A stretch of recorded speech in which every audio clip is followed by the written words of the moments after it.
Mm-hmm. So when somebody approaches you, you kind of figure out what program fits the client best, right? Sure. Why go conventional? Why go FHA? Okay. It's mostly, it used to be a down payment scenario where FHA would allow down to 3.5%, but now you can go 3% on conventionals. That's not so much. FHA would really be great for someone who maybe has some dings on their credit. Maybe their credit score isn't as great, because FHA doesn't really weigh in negative credit scores as negatively as conventional does. So if you have a credit score that's not so great, you can probably get a better rate on FHA than you can with a conventional loan. And there's also mortgage insurance, which we haven't talked about. Mortgage insurance is required for any loan that does not have 20% down, which is basically almost every loan that we do. I mean, there are people that will have 20% down, but especially for a first-time home buyer, it's hard to come up with 3%, let alone 20%. Right.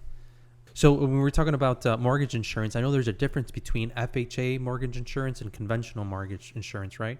Could you tell us a little bit about the advantages, disadvantages, and are they priced roughly about the same, or?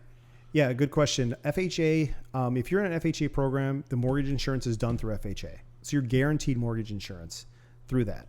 But there's a catch.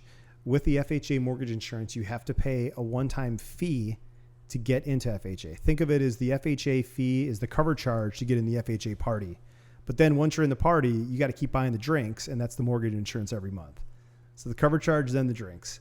So it's a little bit to get in there, but if you have a credit score where it's tough to get mortgage insurance, or it's tough to get mortgage insurance that is priced well, then FHA sometimes is the good alternative.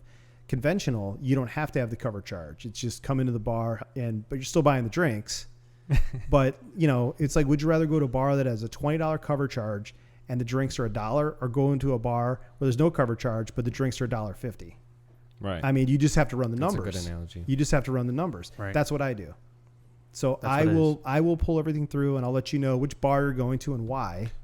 All depends on your credit. All depends on what your payments are going to be, what loan scenario you're in. So you're pretty much saying, give you a call and you figure this out for us. Yeah. I mean, I can't, I can't guarantee you that I will get, everything done on one phone call. It may take a little bit of time, but yeah, I'll get it for you. Awesome. Now, FHA mortgage insurance, that stays on forever, right?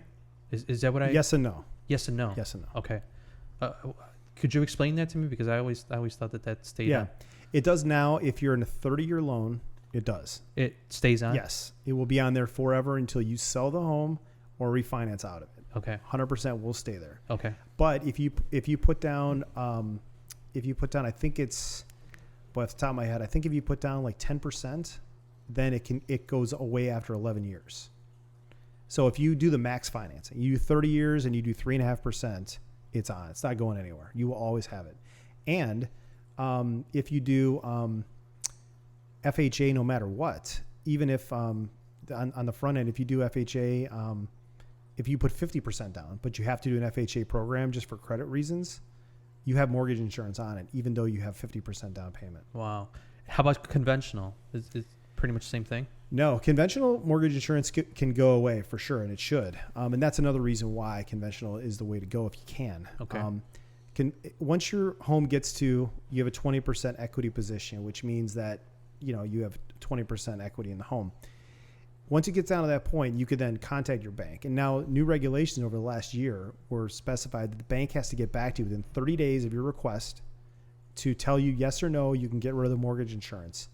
And if they will require an appraisal, or if they require like a broker price opinion or BPO, or if they have some sort of computer modeling where they can determine what your home is worth. And they can get back to you and say, Raphael, you're a nice guy. You can't get out of this yet. You're at 81% loan to value. And you can just do the math and figure, okay, so if I send you $1,600, am I out of mortgage insurance? And then you will be. So you eventually will get out of it. Cool.